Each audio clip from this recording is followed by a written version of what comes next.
Good afternoon, everyone. So I wanted to just start off at the top that we just heard. Obviously, all of us just heard the terrible news. Our thoughts are with the Duchess of Cambridge and her family members and friends during this incredibly difficult time. And certainly we wish her a full recovery. And I think it's important that we respect their privacy, especially at this time. So I'm not going to go further than that. I will do one more thing before that, though. I know folks are going to ask if the president has spoken to her or the family. I can just say right now that we don't have anything to share at this time. But obviously, we wish the Duchess of Cambridge a full recovery, and we are incredibly sad to hear of the news. Send her a note. I don't have anything to share at this time. This news just broke, obviously, so we are taking this in, this terrible news, as all of you are, and so just don't have anything to share. We want to make sure that we certainly respect their privacy at this incredibly difficult time, not just for her, but her family. So I'll just leave it there. Did the palace give the White House any kinds of a heads up? I will just say we learned just like all of you, and we want to be incredibly respectful to their privacy. So I have a couple of things at the top. Obviously, we have a guest, the Admiral's here today to talk about a couple of things in the Middle East and more broadly. So tomorrow marks 15 years since Affordable Care Act became the law of the land. President Biden believes that health care is a right, not a privilege. And since taking office, he's been focused on historic actions to lower health care and prescription drug costs and expand access to coverage.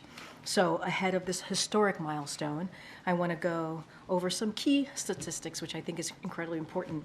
Under President Biden, more Americans have health insurance than under any president. A record-breaking 21 million Americans signed up for health coverage this year, with a majority of shoppers able to find coverage for less than $10 a month. Americans are saving on average $800 a year on premiums. 4 states have expanded Medicaid since the president took office, and millions have benefited from ACA's critical protections, which have prevented people from being denied coverage for pre-existing conditions or being charged with more for being a woman. But President Biden is not resting on these accomplishments. He has a bold agenda to continue to bring down Americans' health care costs. He's calling on Congress to make expanded Affordable Care Act tax credits permanent, so Americans can continue to save on premiums. After decades of failed attempts and without a single Republican vote in Congress, President Biden beat Big Pharma by passing the Inflation Reduction Act. Already the law is lowering prescription drug prices. Now, President Biden wants to expand the amount of drugs that Medicare can negotiate lower prices for to at least 50 drugs per year. And he wants to expand the $35 a month cap on insulin and the $2,000 out-of-pocket cap on drug spending to everyone. Despite all of this, Republican officials are still working to end the Affordable Care Act, repeal the Inflation Reduction Act, and gut Medicaid. In fact, congressional Republicans have attempted to repeal the Affordable Care Act over 50 times, including during the last administration with the support of the president's predecessor. President Biden has been clear he will never let that happen, and he will never stop working to protect and strengthen the Affordable Care Act, Medicare, and Medicaid.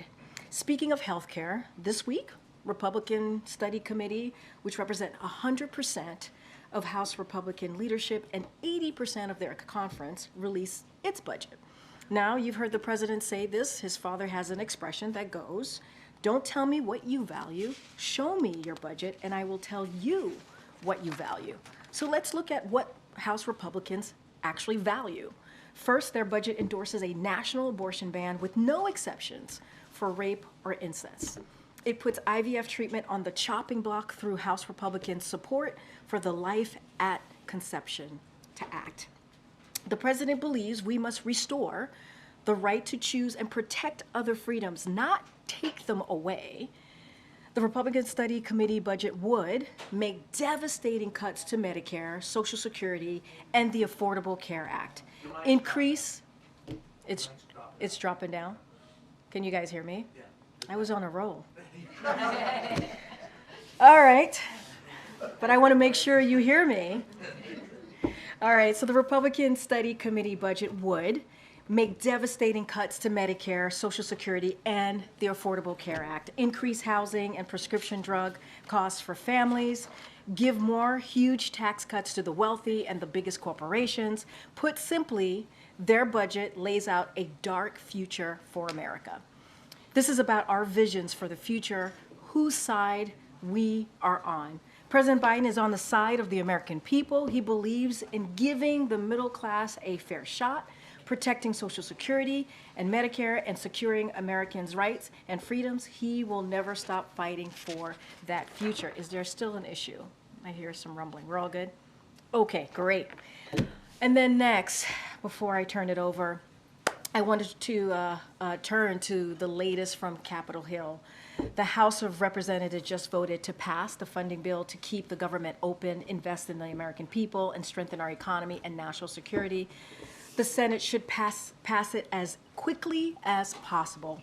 To be clear, this bill is a compromise reached by congressional appropriators, so no side got everything it wanted, but it expands access to child care, Head Start, invests in cancer research, funds addiction prevention programs, and advances American leadership abroad. It also provides resources to secure the border that Republicans opposed. We fought hard for additional resources and were successful in preventing Republicans from severely underfunding DHS. But it's not enough. Republicans have blocked our multiple requests in increased border funding and the bipartisan border security agreement. Congress should pass that agreement to give border personnel the policies and funding needed to secure the border. The House must also pass the bipartisan national security supplemental to advance our national security interests. And I do have one last thing. Turning to the president's schedule and upcoming visit, we recently announced that on April 15th, the president will welcome Prime Minister Soudani of Iraq to the White House to coordinate on common priorities and reinforce the strong bilateral partnership between the United States and Iraq. The leaders will reaffirm their commitment to strategic framework agreement and deepen their shared vision for a secure, sovereign, and prosperous Iraq, fully integrated into the border region.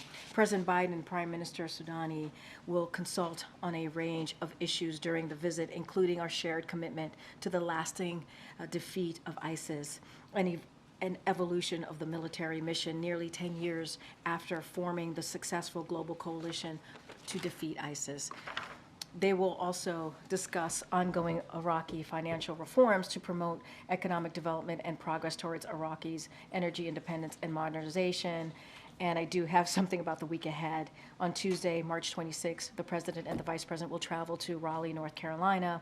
We will have more to share soon, but you'll hear the President and the Vice President highlight how they are fighting for all Americans and their vision for the future. So we look forward to seeing you on the road. With that, Admiral John Kirby is here to give us an update, discuss Ukraine and the Middle East, and the President's morning call with President-elect Indonesia. Thank you for your patience. Thank you, Karine. I'm going to thank you in advance for your patience. So I do have a few things I'm going to try to get through here. Let me put my cheaters on. First, before I go through what I prepared to talk about, obviously we've all seen the reports and the video coming out of Moscow. This violent shooting at looks like a shopping mall. Can't speak much to the details of it. I mean, this was all just breaking before I came on out here, so we're trying to get more information, but really would refer to Russian authorities to speak to it. The images are just horrible and just hard to watch, and our thoughts obviously are going to be with the victims of this terrible, terrible shooting attack. And I think, you look at that video if you have, and you got to recognize that there's some moms and dads and brothers and sisters and sons and daughters that haven't gotten the news yet. And this is going to be a tough day. So our thoughts are with them.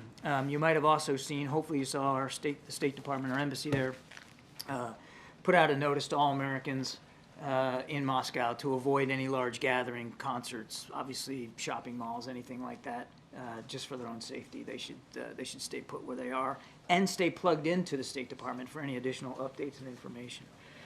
I'm afraid that's really all I have on that.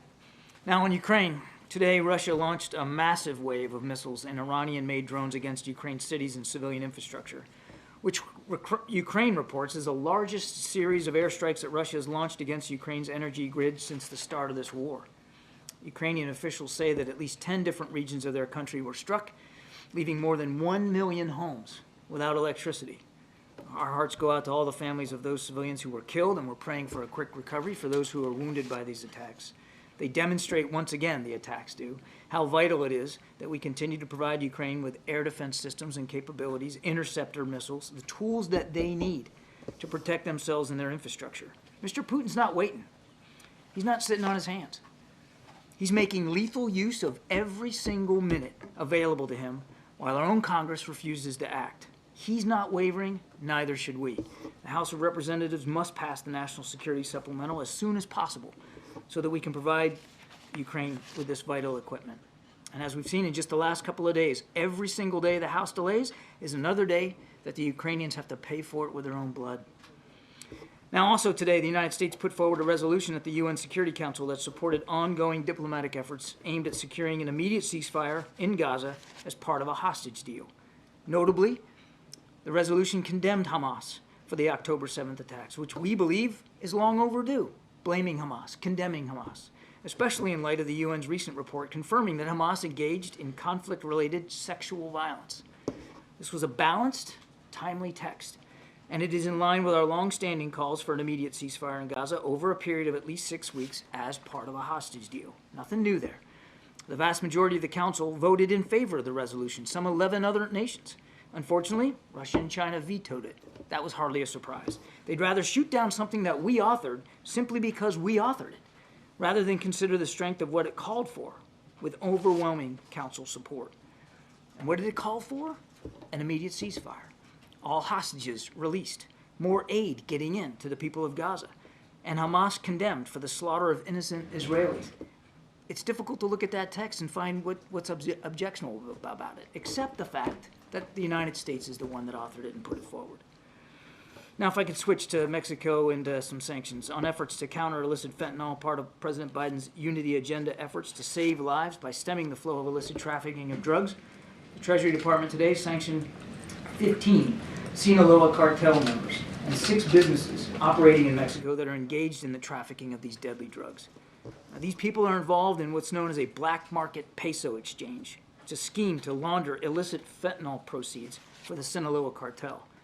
And the cartel, if you don't know, if you're not tracking, is one of the most violent drug trafficking organizations in the world, responsible for a significant portion of the illicit fentanyl and other deadly drugs trafficked into the United States.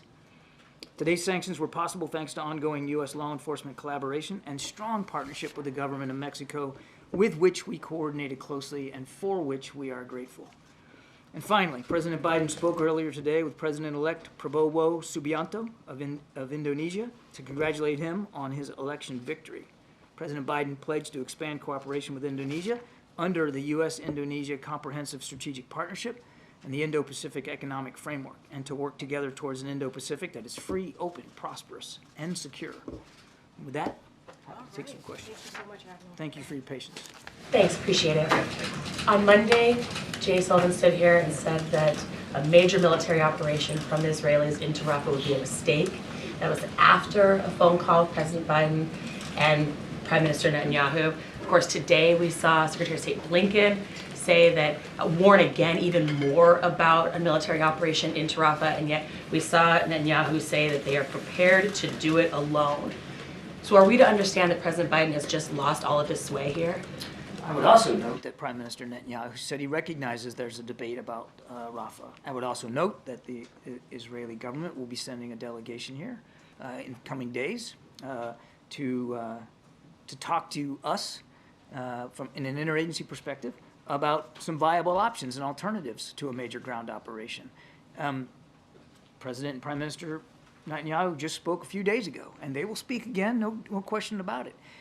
We've not shied away from expressing our concerns to them, and they have not refused to listen. And there have been examples in the past, I've gone through it from the podium, where they have actually taken on board the advice and counsel we provided.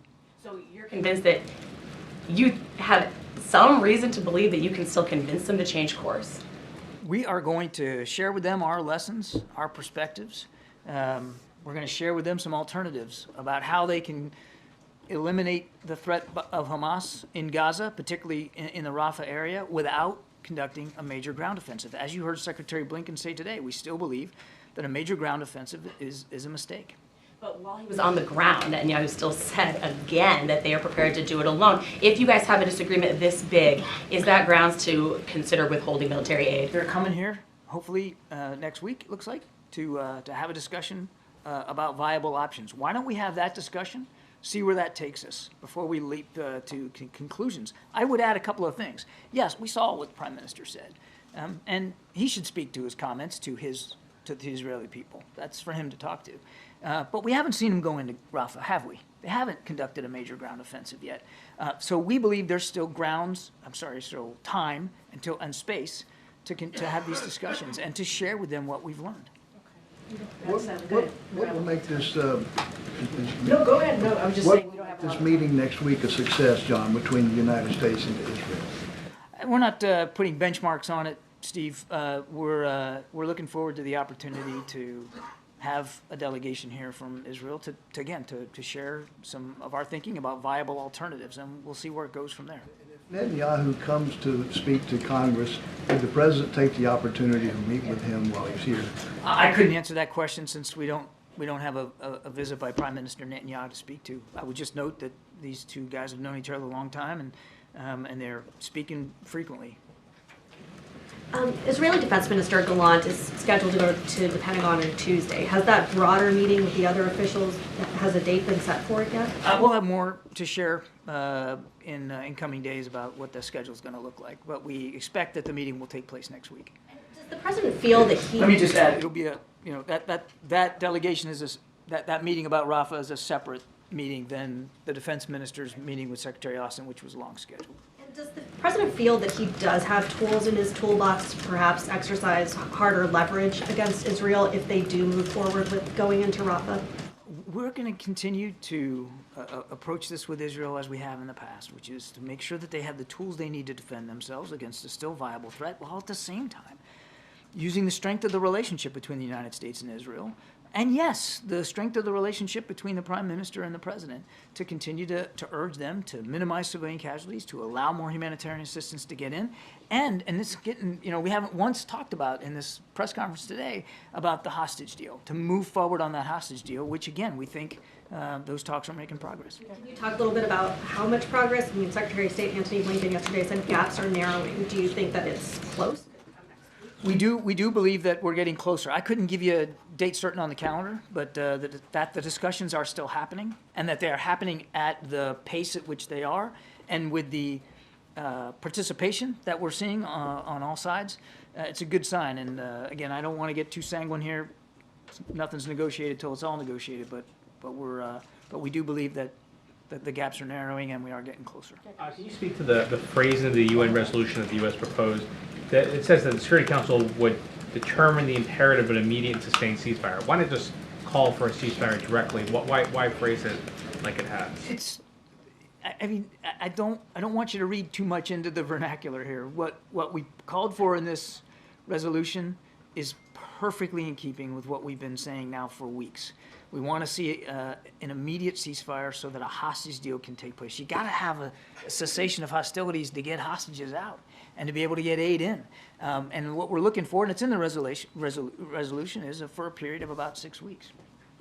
Yep, just a clarification. Do you have any details you can share about who will actually be in this meeting with the Israeli delegation when they come? Who on the U.S. side, who on We'll the have more Israeli details. We'll have more details in coming days.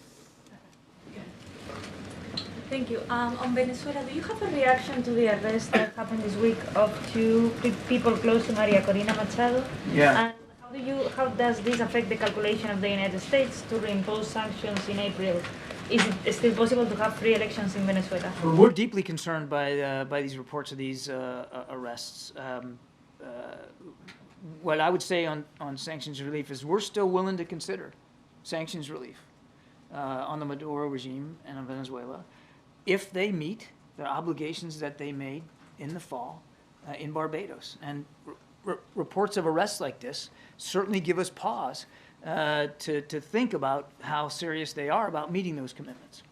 Has there been any conversations with them recently? So I would refer you to the State Department. I'm not aware of any conversations from the National Security Council, but you should talk to the State Department. Thank you. Thanks, John. Can you talk about, in a practical sense, what it means that the U.S. thinks it's a mistake for Israel to go into Rafah with a ground offensive? Will you halt aid and weapons? Yeah, I think I just got the same question. I'm not going to get it. No, well, you didn't. There was an answer. Maybe you didn't find it satisfactory, but that's okay. What we're talking about here is making it clear to the Israelis our deep concerns about any ground offensive into Rafah. There's 1.5 million people there, and it's not a big space. They've got to be accounted for. Their safety and security has got to be protected.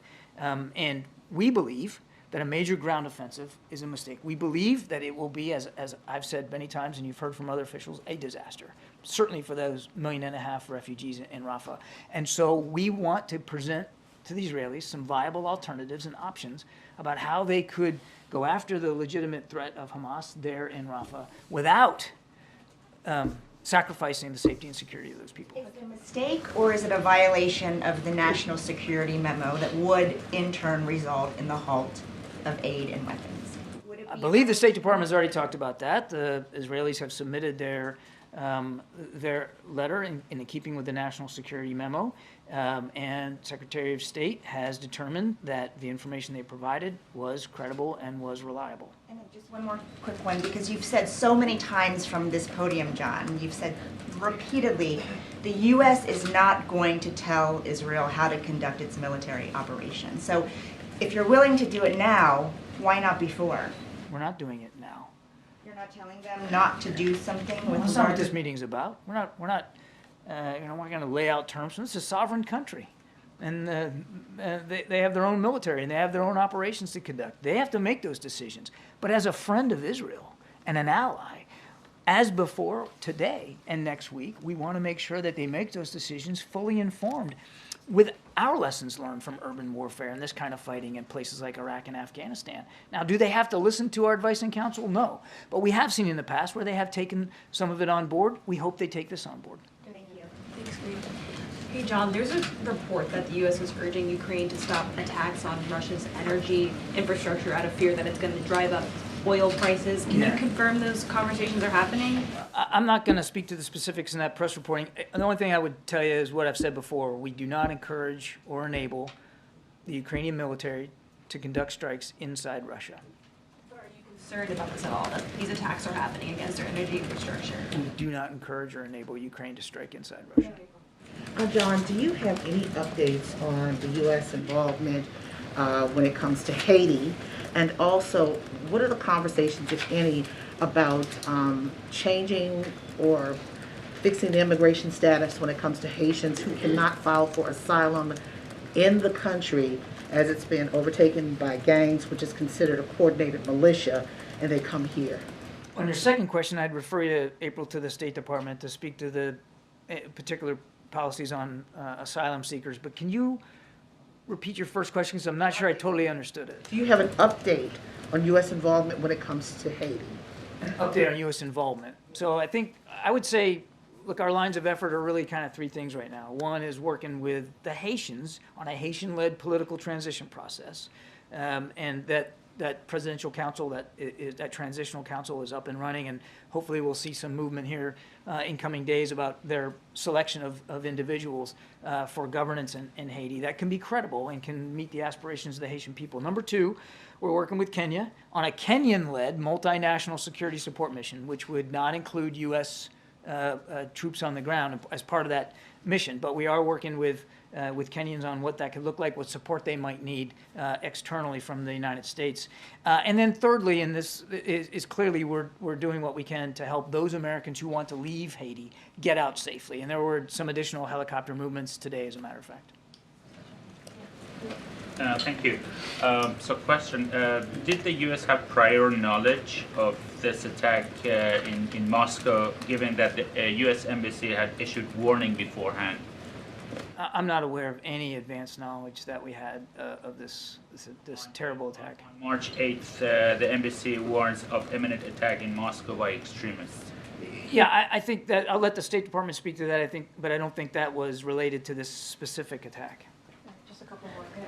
John, today the Vice President said that she had seen the plans and that there was no credible way to allow for the relocation. She looked at a map. She saw maps of Gaza.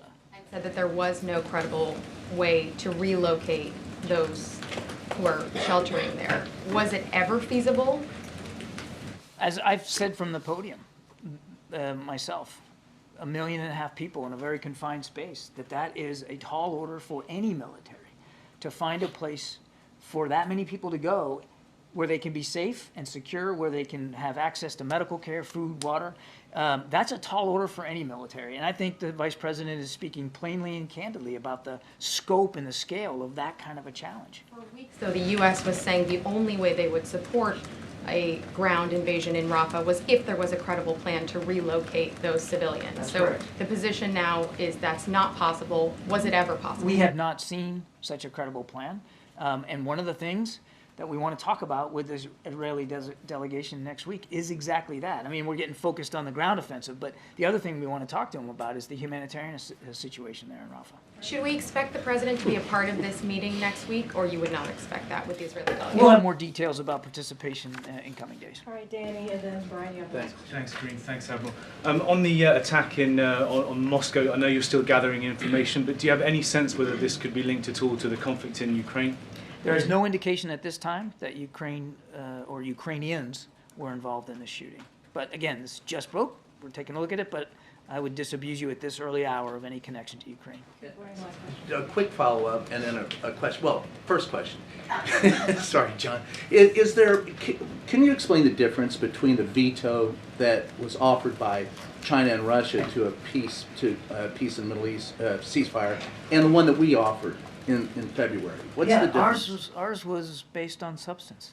Ours was based on the actual content in the resolution, which just called for an immediate ceasefire, no condemnation of Hamas, no connection to getting the hostages out, nothing in there about humanitarian assistance. We support an immediate ceasefire. But as our resolution said, in connection with a hostage deal that gets those people home, gets more aid in, and actually for the first time at the Security Council, condemns Hamas for what they did on the 7th of October.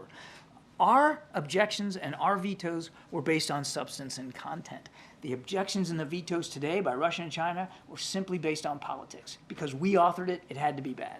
Thanks. And a follow-up wait, real quick, a follow-up on Russia is there any indication, there's been speculation, that it shows with the protest that was brought up with Alexei's death, that there is some pattern of instability now in the Russian regime? Would you confirm that, or do you think it's too early to say that? I think it's difficult with the news today to make some broader point about instability in Moscow or in Russia. Clearly, there are people in Moscow and in Russia that object to the way Mr. Putin is governing the country. But I don't think we're at this early hour we can make a link between the shopping mall attack and political motivations. I think we need more time and we need to learn more information.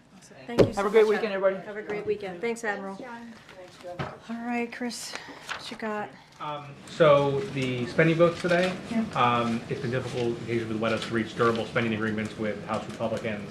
What's your response to the motion to vacate that was filed against Speaker Johnson and the future of those kinds of negotiations? Look, we've always been very clear.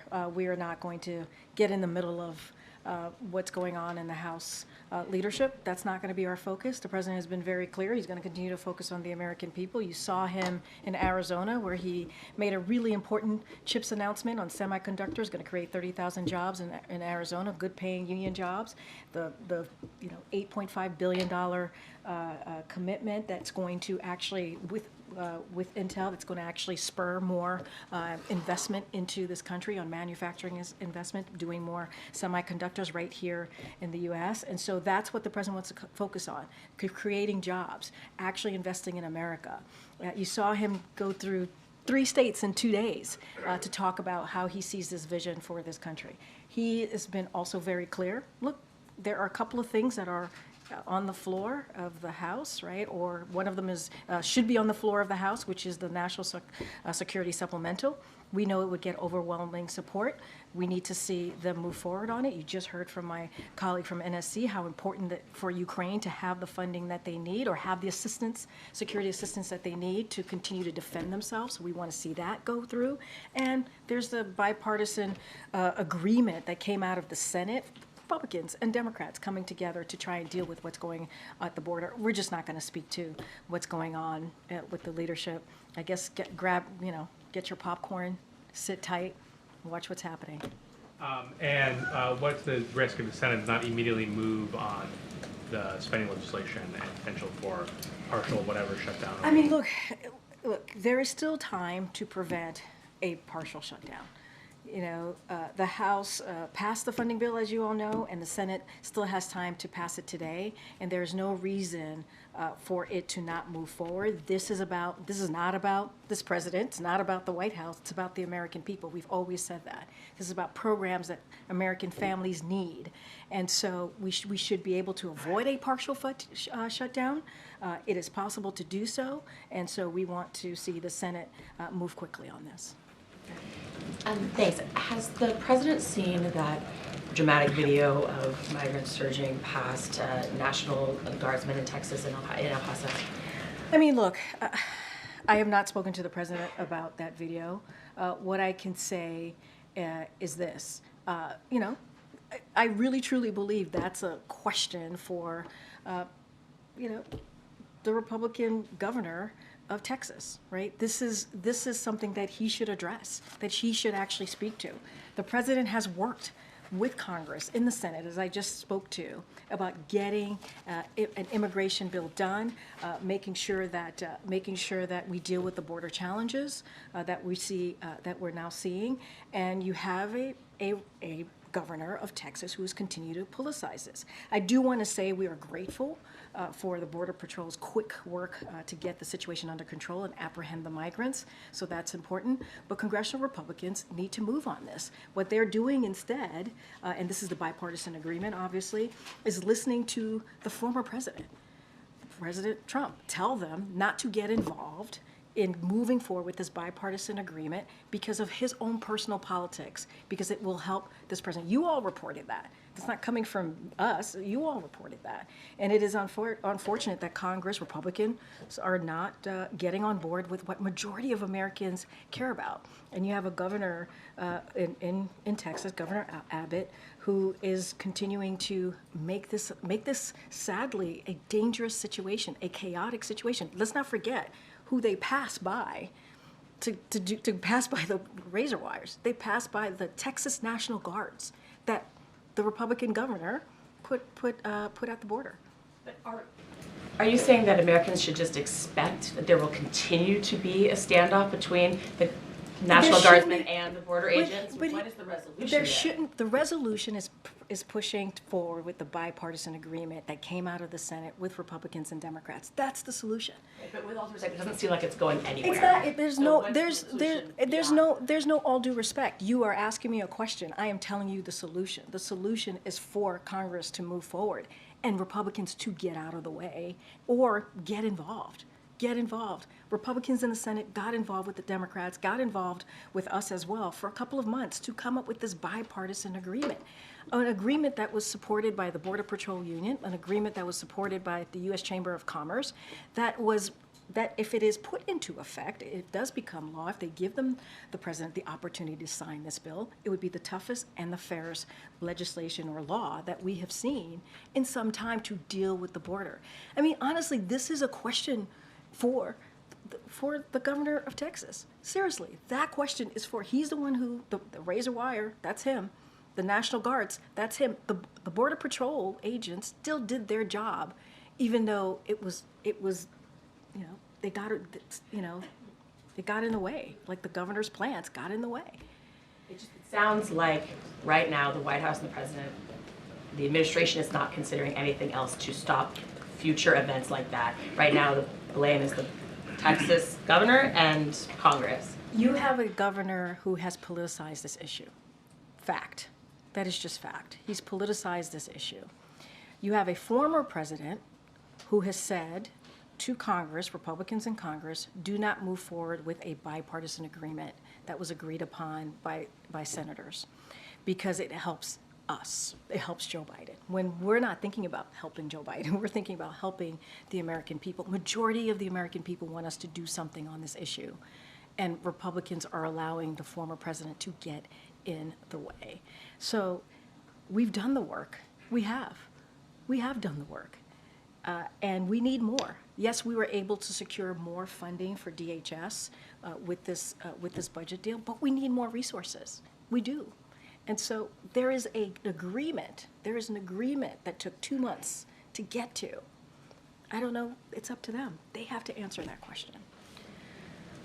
But on that same issue, today Governor Ron DeSantis said that he's also looking at implementing a law like Texas that would allow Florida to arrest migrants as soon as they cross the Florida border. Are you concerned that other governors will be looking into kind of stricter immigration laws like this? I'm concerned about the politics that's being played here instead of dealing with the issue. Instead of the governor in Florida saying, hey, senators, my senators in my state, we need to work on the issue at hand here. There is a bipartisan agreement that is in your chamber, right? That is in the Senate, that was agreed upon in a bipartisan way. Can you guys move forward with that instead of playing politics? That's what we want to see. We want to see an issue actually dealt with that majority of Americans care about. There is a I cannot say this enough. There is a bipartisan agreement that came out of the Senate. Republicans were asked to reject it because of the former president, because of helping his own politics. That's not how we should be moving forward as a country. That is just not, and that's not what the president believes. Thank you. So on this border video, what does President Biden think should happen to adult men who are assaulting and overpowering U.S. National Guardsmen? Well, let me just first say we're grateful, and I said this moments ago, to Border Patrol agents for their to quickly work and get the situation under control and apprehend the migrants. So I want to be really clear that everyone who was apprehended by Border Patrol. They were able to do their job, even though it's made it more. Even though Republican governor, in particular Governor Abbott, has made it difficult for them. They need more resources. We need more personnel. I mean, we have to have the backs of our law enforcement on the ground who are dealing with this every day. But Republicans are getting in the way. Republicans in Congress do not want to help. And you have a Governor Abbott, who's politicizing it. That is what's happening. Border Patrol agents did their job, even though the governor's getting in the way of them doing their jobs. But I get that you guys, you talk so much about having a more humane immigration system. This video does not show helpless women and children begging for a safe place to come in. It shows adult men landing haymakers on U.S. troops in uniform. If that was happening anywhere else in the world, wouldn't President Biden send reinforcements? So 2 things. Everyone was apprehended by the Border Patrol agents. That is important to note. They were apprehended. Were they deported? They were apprehended. I can't speak to individual cases. That's not something I can do from here. But they were all apprehended. That's number 1. And the reason why you're talking about the Texas National Guard, they were there because of the governor of Texas. The governor of Texas put the Texas National Guard there. We didn't put them there. He put them there. What we need is actually real solutions. We need to see resources. The Border Patrol agents deserve resources. They deserve to be able to do their jobs.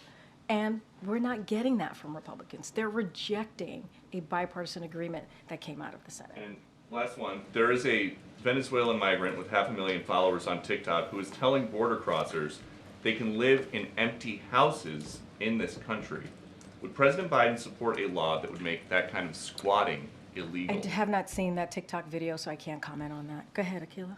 Or maybe not. Okay. Does the president have plans to speak to Hakeem Jeffries now that there has been a motion to vacate for Speaker Mike Johnson about whether Democrats will support him if that vote happens? That's something for Democrats to speak to. We're not going to get involved. We do not get involved. We've been pretty consistent, regardless if it's Republicans or Democrats. We've been pretty consistent in that.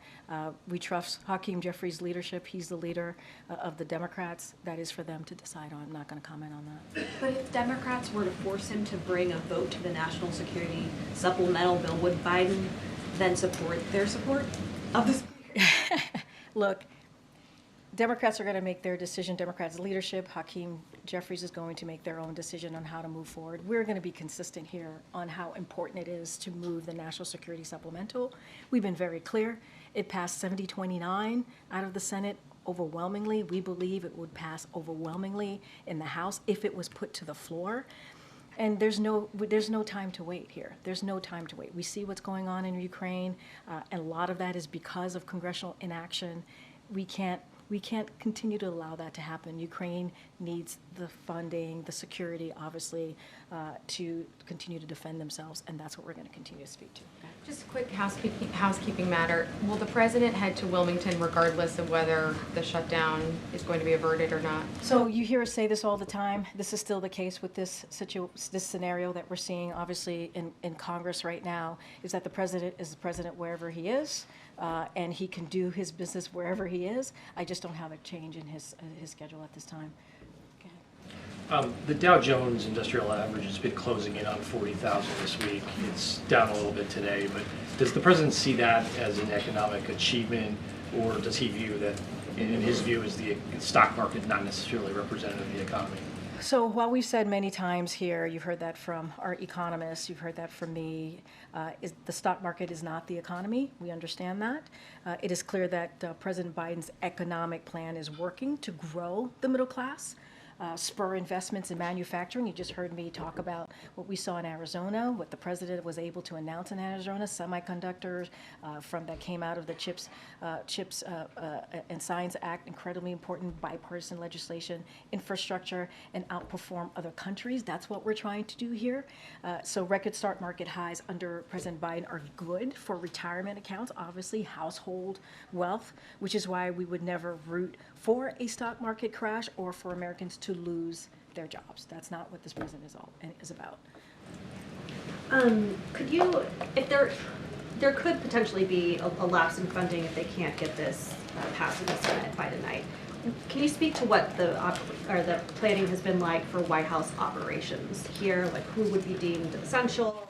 Can people work over the weekend? That kind of. So look, Congress can prevent this partial shutdown. We believe there's still time to do that. So I want to be very clear here. But like every other agency, we are reviewing and updating our contingency plan. This is something that we do regularly, and we'll have more to share, obviously, once that is finalized. But federal employees just across the government will furlough, and that includes White House staff, just to give you a little bit of what that would look like. But we believe there is still time. There's still time for Congress to prevent a partial shutdown. This doesn't have to be. This doesn't have to be. And obviously, we're always, like every agency, we look at all options. If I could ask one question related to the royals. When King Charles had been diagnosed with cancer, President Biden had said that he had hoped to speak with him. Did they ever connect? So I don't have a call to read out about with the president and King Charles. I just don't have anything to share at this time. The president will reach out to King Charles over the weekend about this? Yeah, look, as I said before, obviously it is a tragic news. It is devastating news, and we certainly wish the Duchess of Cambridge a full recovery. We want to respect their privacy, especially at this time. They have young children, they have a family, so we want to respect their privacy. I don't have anything to share on the president reaching out. We just are learning this news literally as I walked out.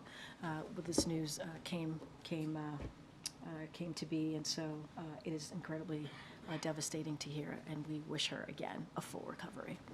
Okay, Karine. It was just over a week ago that the White House announced the new weapons package for Ukraine, and Jake Sullivan had said at the time it could move very quickly to get there. Do you have an update on whether that assistance has reached Ukraine and reached the battlefield yet? So, as you know, it was important to be able to have that extra additional funding to give the additional assistance. Ukraine obviously needs that. They have been losing ground in the battlefield. So obviously Jay came here and gave a laydown of how important that is. I don't have any specifics on where we are on getting that funding, not getting that funding, getting the assistance to the Ukrainians. I would refer you to the Department of Defense, but it was important, it's critical to do everything that we can to make sure Ukraine has what it needs to defend itself. But that is not enough. You also heard Jake Sullivan say that from here.